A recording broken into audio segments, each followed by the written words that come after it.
Man walked out of the woods, killed our friends right in front of us. Sometimes it would stare more than it would make to kill, try to talk to you. It whispered at me, "Come and eat." It made me cold in my bones. When I was made to kill, I thought of this, and it calmed me. Hello everybody, I'm the Rubber. Today we bring you SCP Foundation Euclid Class Object SCP-323. SCP-323, also known as Wendigo Skull, is the skull of an unidentified cervid measuring 55 centimeters long, 27 centimeters wide, and 31 centimeters tall. With a pair of antlers growing from the left and right sides of SCP-323, 323 shows signs of damage consistent with outside exposure, with regular pitting, scarring, and weathering across the object, bleaching on the upper surfaces, and a missing lower jaw.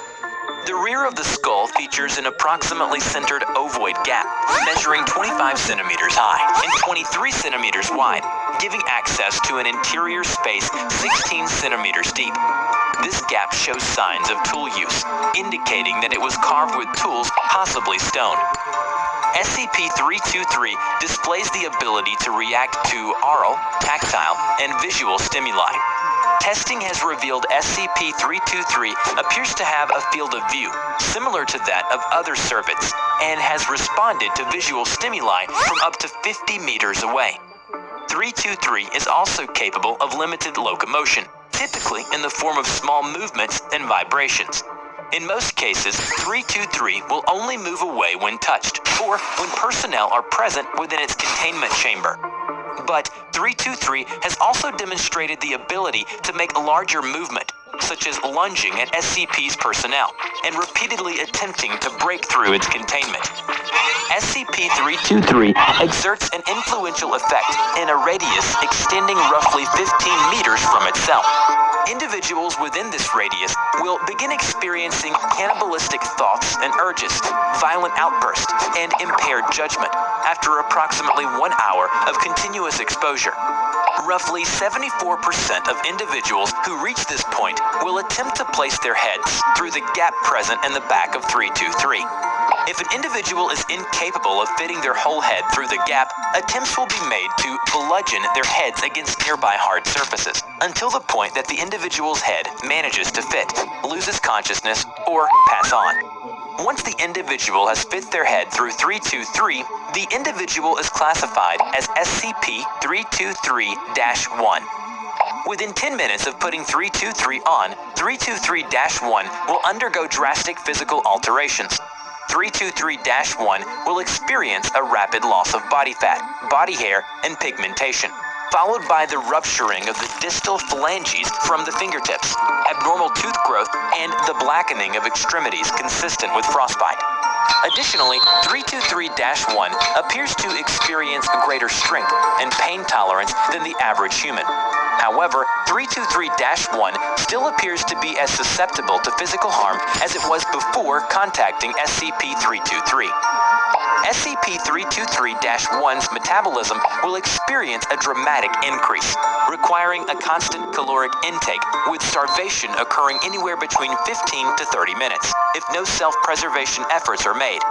In order to sustain its increased metabolism, 323-1 will actively seek out and eat other individuals for sustenance.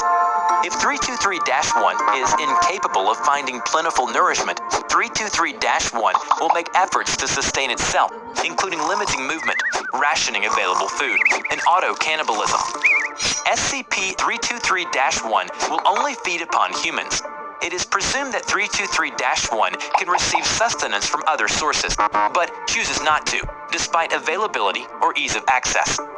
During the pursuit of individuals, SCP-323-1 has been known to occasionally make various statements in the Severn, Ojibwe, Potawatomi, and Cree languages, as well as in the native language of 323-1 original itself.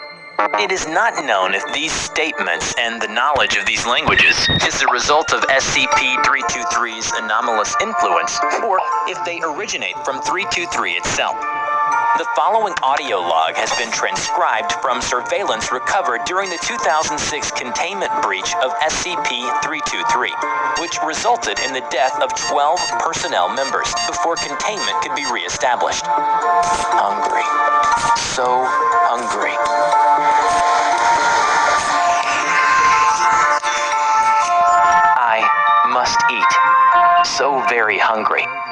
always, always hungry.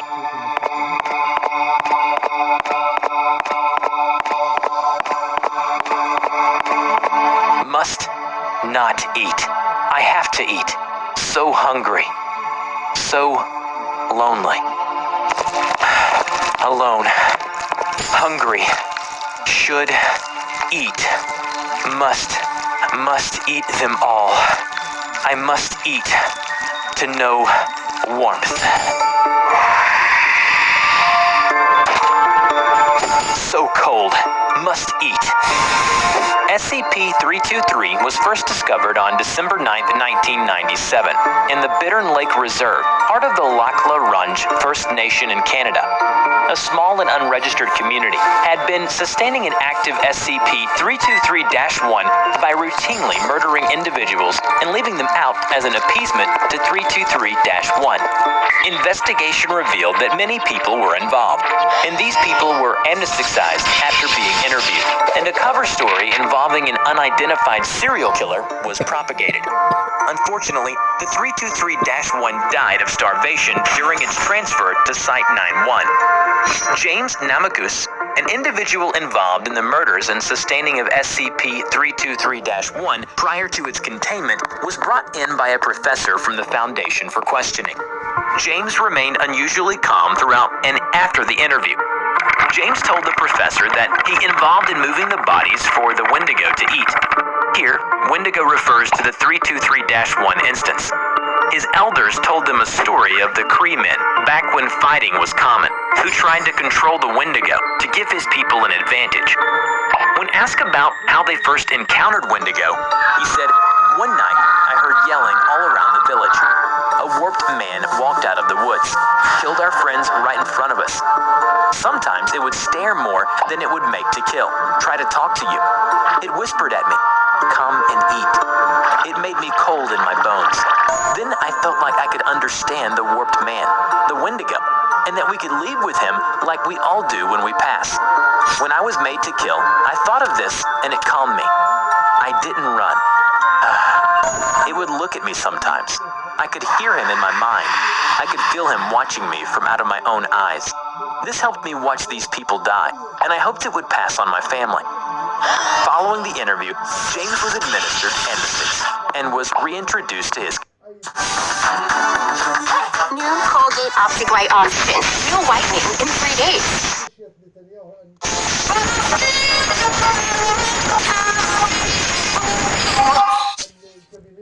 Following the interview, and was reintroduced to his community. SCP-323 is to be kept in a 17 cubic meters concrete containment cell in Site-91. It is to be restrained in the center of the cell with a 1 cubic meter container of 8.8 centimeter thick transparent armor. The container must be lined with a one-way laminate, which has one electronically locked access port. This container is to be internally lit, with the surrounding cell kept dimmer to facilitate the one-way laminate. The cell is to be surveyed remotely at all times, and any signs of activity are to be reported. No personnel are to enter SCP-323's containment cell except to examine the integrity of SCP-323's restraint measures. The restraint measures are to be examined bi-weekly, and any signs of damage are to be repaired immediately.